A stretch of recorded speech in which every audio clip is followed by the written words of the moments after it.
तो देखिए, जैसा कि आपने पिछले वीडियो में देखा था कि रेक्टेंगुलर क्रॉस सेक्शन और सर्कुलर क्रॉस सेक्शन की वजह से जो वॉल्यूमेट्रिक स्ट्रेन आता है बार में, उसके बारे में हमने पढ़ा था।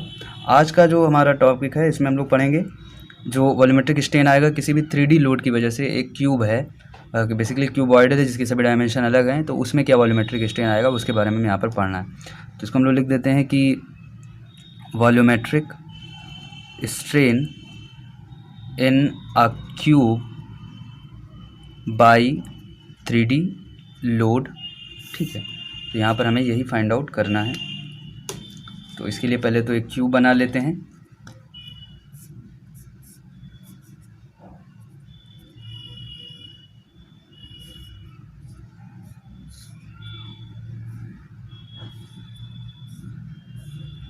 यहाँ पर एक क्यूब है और इसके जो है एक 3 डायरेक्शन में लोड लग रहा है।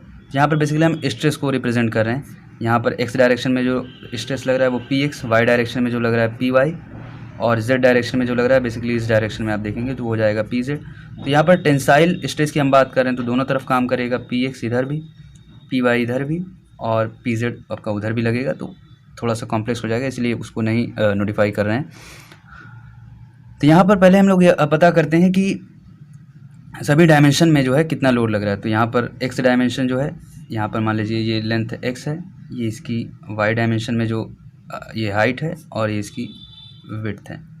तो यहाँ पर देखिए, पहले हम लोग पता करेंगे कि जो आपका लॉन्गिट्यूडनल स्ट्रेन होगा px की वजह से, मतलब l के डायरेक्शन में जितना भी स्ट्रेन हो सकता है, चाहे वो py की वजह से हो, pz की वजह से, वो कितना होगा। तो देखिए, पहले तो हम यहाँ पर स्ट्रेन का थोड़ा समझ लेते हैं। स्ट्रेन जो होता है वो क्या होता था, स्ट्रेस और स्ट्रेन जो होता था वो यंग मॉडुलस के बराबर होता है। लॉन्गिट्यूडनल स्ट्रेन की हम बात कर रहे हैं, तो ये क्या हो जाएगा, यहाँ पर जैसे कि हमने देखा, अगर px डिवाइडेड बाई अगर हम e लिखें तो ये कितना हो जाएगा, ये हो जाएगा e के बराबर।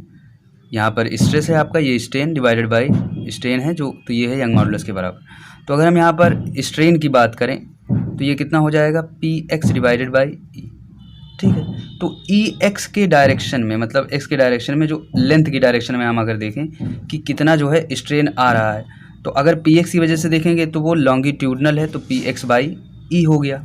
ठीक, उसके बाद py जो है, इसकी वजह से यहाँ पर एक लेटरल स्ट्रेन आएगा, क्योंकि py की वजह से h जो है ये तो बढ़ेगा लेकिन l जो है ये घटेगा।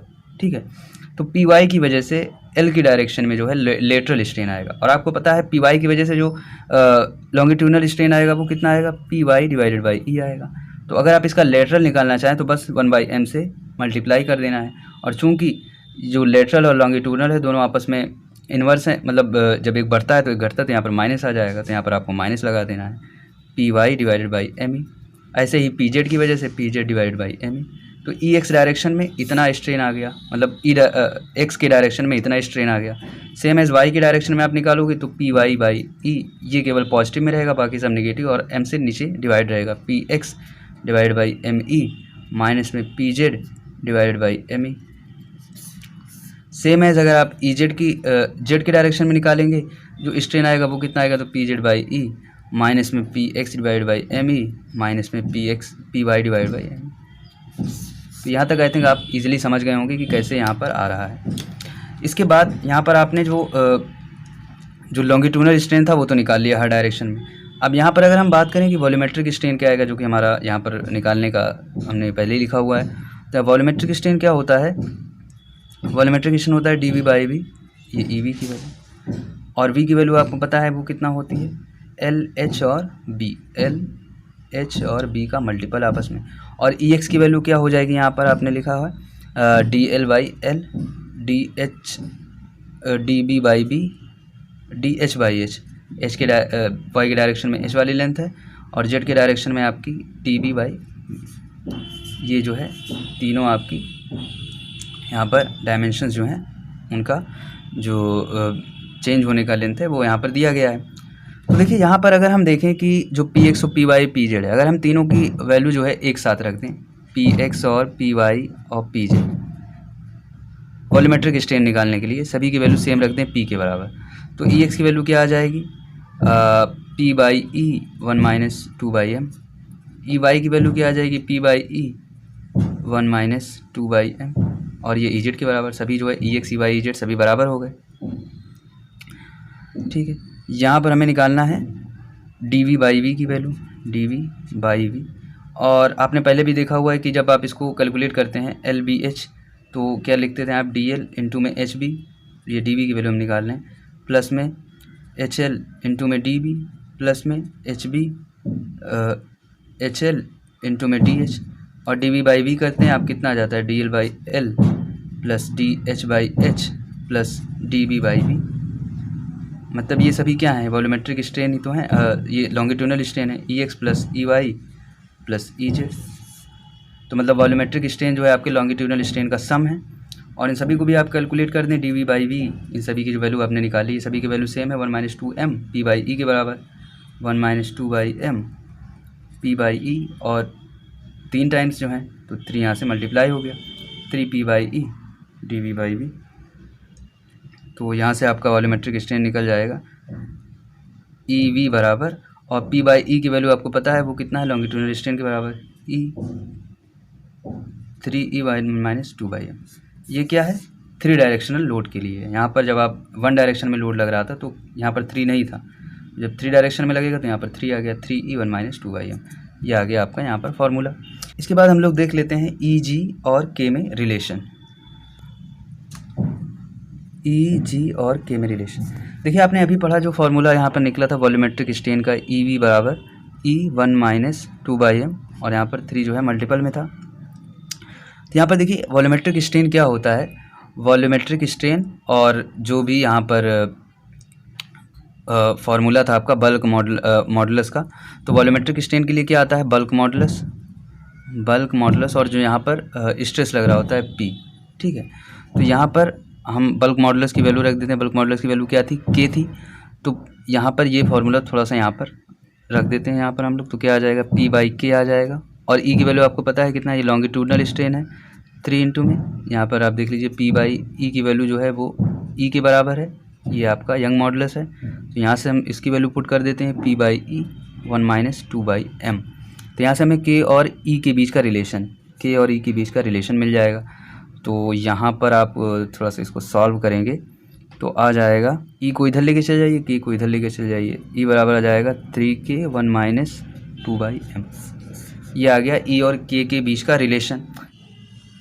फिर इसके बाद देख लेते हैं ई और जी में रिलेशन। यंग मॉडुलस है आपका और ये है मॉडुलस ऑफ रिजिडिटी, तो इसके बीच का रिलेशन फाइंड आउट करने के लिए हम लोग क्या करेंगे, यहाँ पर देखिए हम लोग एग्जांपल ले लेते हैं, क्योंकि यहाँ पर देखिए मॉडुलस ऑफ रिजिडिटी आ रहा है, तो यहाँ पर शियर वाला एग्जांपल लेते हैं। यहाँ पर ये जो है आपका एक तरह से क्यूब बना लेते हैं पहले, यहाँ पर ये हो गया क्यूब। अब यहाँ पर देखिए इसके ऊपरी सरफेस पर जो है क्यों यहाँ पर काम कर रहा है, शियर स्ट्रेस जो है, तो यहाँ पर अगर आप इसका सामने वाला ये वाला फेस देखो तो यहाँ पर क्या है, यहाँ पर इस तरह से काम कर रहा है, एक यहाँ पर शियर स्ट्रेस, एक यहाँ पर काम कर रहा है, दो जो है मैग्नीट्यूड में सेम है बट जो डायरेक्शन है इनका वो अलग अलग है। अब देखिए अगर इक्विलिब्रियम में हम देखें तो ये तो इक्विलिब्रियम में है, बट यहाँ पर एक मोमेंट बना रहे हैं। ये मोमेंट किस तरह से, मोमेंट इसका आप देखो ये कुछ इस तरह से क्लॉकवाइज डायरेक्शन में है, तो इसको बैलेंस करने के लिए यहाँ पर अगर हम इसको बनाएं तो हमें एक एंटी क्लॉकवाइज जो है यहाँ पर एक फोर्स लगाना होगा। तो एंटी क्लॉकवाइज किस तरह से लग सकता है आपका, कुछ इस तरह से अगर हम एक फोर्स यहाँ पर और लगा दें, यहाँ पर कुछ इस डायरेक्शन में लगा दें, तो इसकी वजह से क्या आएगा, एंटी क्लॉक आएगा, तो ये पूरी तरह से हो जाएगा इक्विलिब्रियम में। फिर अब देखिए जैसे यहाँ पर शियर स्ट्रेस काम करेगा तो ये वाला जो फेस है कुछ इस तरह से जो है ये डिफॉर्म हो जाएगा यहाँ पर। अब यहाँ पर हम बात कर लेते हैं इस फेस के डायगोनल की, क्योंकि यहाँ पर देखिए ये एक स्क्वायर के शेप का है, तो यहाँ पर ये वाला जो डायगोनल है कभी ऐसे था, अभी ये कैसे हो गया, कुछ इस तरह से हो गया है। और यहाँ पर हम मान रहे हैं कि यहाँ पर ये वाला जो एंगल है, मतलब जो जितना इसका जो डायगोनल है वो जितना एंगल बेंड हुआ है बहुत ही एक माइनर सा एंगल है। तो पहले जब एंगल ये था ये 45 डिग्री था, क्योंकि एक डायगोनल है और पूरा जो एंगल होता है वो 90 डिग्री होता है स्क्वायर का, तो ये वाला एंगल हो गया 45। तो ये अब भी 45 है, क्योंकि ये जो एंगल है ये बहुत ही छोटा है। तो ये क्या है, यहाँ तक अगर आप मान लो एक परपेंडिकुलर डिस्टेंस कुछ, तो यहाँ तक कि ये वाली जो लेंथ है और ये वाली लेंथ है ये सेम होगी, क्योंकि ये एंगल बहुत छोटा है। तो ये वाला जो हुआ इतना जो है इसकी लेंथ में इलोंगेशन हुआ। तो अगर इस डायमीटर की, अगर हम इसके ये डायगोनल की बात करें कि इसका डायगोनल का इलोंगेशन कितना हुआ है, तो ये वाली लेंथ हुई है, ये वाली लेंथ। अब इसको नाम दे देते हैं ABCD। तो पहले ये AC था, अब AC डैश हो गया और यहाँ पर D है, तो कितना इलोंगेशन हुआ है, DC डैश। अगर आपको निकालना हो कि जो यहाँ पर स्ट्रेन आ रहा है, अगर हम इसकी बात करें कि कितना टेंसाइल स्ट्रेन आ रहा है इस डायगोनल में, टेंसाइल स्ट्रेन, तो वो कितना है, D C dash divide by में जो ओरिजिनल लेंथ है वो ए सी चाहे लिखो चाहे आप ए डी लिखो, तो यहाँ पर ए सी लिख लेते हैं हम लोग। यहाँ तक आई थिंक क्लियर होगा। तो ये हो गया है टेंसाइल स्ट्रेन। और यहाँ पर आपको पता है कि जितना यहाँ पर ये एंगल मूव होता है यही होता है आपका शीयर स्ट्रेन। और शीयर स्ट्रेन क्या होता है, फाई बराबर आप लिखते हो क्यू अपान जी, क्योंकि जो शीयर फोर्स होता है और शीयर स्ट्रेन का जो रेशियो होता है वो होता है मॉडुलस ऑफ रिजिडिटी। यहाँ पर इस तरह से आप देख सकते हो क्यू अपान जी की वैल्यू जो होती है 5 के बराबर होती है। और फाई क्या होता है यहाँ पर, अगर हम इसको देखते हैं कि जो फाई है एंगल है यहाँ पर जो आया, तो यहाँ पर हम इसको tan फाई कंसीडर करते हैं। अगर एंगल बहुत छोटा है तो उसको फाई ही कंसीडर करते हैं, तो यहाँ पर tan फाई हो गया। तो tan फाई की वैल्यू अगर आप निकालो तो क्या आएगी, यहाँ पर भी ये एंगल तो यही तो होगा। जैसे यहाँ पर आप देखो ये कुछ इस तरह से, इसको अगर आप सही से देखें तो यहाँ पर ये जो है कुछ इतना बेंड हुआ था, यहाँ पर ये इतना बेंड हुआ, तो सेम एंगल यहाँ पर भी वही फाई ही है। जैसे यहाँ पर देखो आप, ये कुछ इस तरह से अब बेंड हो जा रहा है, तो यहाँ पर ये वाला जितना एंगल है फाई, यहाँ पर भी तो उतना ही एंगल होगा फाई। तो अगर फाई की वैल्यू हम देखें क्या आएगी, इस ट्रायंगल में हम देख रहे हैं, तो यहाँ पर देखिए यहाँ पर ये इसका नॉर्मल है और ये इसका बेस है, तो सी सी डैश डिवाइडेड बाई में सी बी आ गया, और यहाँ पर एंगल है फाई। अब यहाँ पर देखिए कुछ वैल्यूज़ को फाइंड आउट करने की कोशिश करते हैं। यहाँ पर जैसे डी सी डैश है, डी सी डैश क्या है, ये वाली लेंथ है, और यहाँ पर एंगल 45 डिग्री का है। तो अगर आप इस ट्रायंगल में देखो, इसके अलॉन्ग अगर आप लाने की कोशिश करो, ये देखिए इसका बेस है और ये है हाइपोटेन्यूस। तो अगर यहाँ पर cos 45 यूज़ कर दें, cos 45 की वैल्यू क्या होती है, जो बेस होता है D C dash divide by में जो हाइपोटेन्यूस है सी सी डैश, ये आ गया। तो यहाँ से आपको डी सी डैश की वैल्यू मिल जाएगी सी सी डैश cos 45 की वैल्यू 1/√2 होती है, सी सी डैश डिवाइड बाय में √2 आ गया, ये आ गया डी सी डैश की वैल्यू। अब ए सी यहाँ पर फाइंड आउट करना है। अगर आपको ए सी की वैल्यू कैसे फाइंड आउट करेंगे, तो ए सी फाइंड आउट करने के लिए हम लोग ये वाला ट्रायंगल ले लेते हैं ए डी सी। तो यहाँ पर अगर आप देखो कि यहाँ पर क्या क्या है चीज़ें, तो यहाँ पर हम इसमें लगा देते हैं। देखिए यहाँ पर डी ए है जो, और सी बी है, ये दोनों सेम है, तो यहाँ पर हम इसको यूज़ करते हैं ताकि यहाँ से ये कुछ यहाँ पर डिस्प्लेस हो जाए। तो यहाँ पर हम ये वाला, अगर ये वाला साइड देखें और ये वाला साइड देखें, तो ये बेस है और ये है आपका हाइपोटेन्यूस। तो यहाँ पर भी अगर हम यहाँ पर अगर आप इस ट्रायंगल को मानो तो कुछ इस तरह से, जैसे कि आप इसको इस तरह से बना लो, यहाँ पर ये एंगल है 45 डिग्री, और यहाँ पर ये सी है, और यहाँ पर ये डी है आपका, और ये है ए। ठीक है, आपको निकालना है ए सी की वैल्यू। तो यहाँ पर देखो ए सी और यहाँ पर सी बी जो है और डी ए जो है, ये दोनों बराबर हैं, पैरेलल में ही है, तो बराबर दोनों वैल्यूज़ हैं। तो यहाँ पर सी बी और ए डी, मतलब ये वाला देखो, तो ये आ रहा है, इसका नॉर्मल आ रहा है, ये हाइपोटेन्यूस आ रहा है। तो यहाँ पर क्या काम करेगा, साइन 45 की वैल्यू क्या होती है, ए डी अपान में ए सी।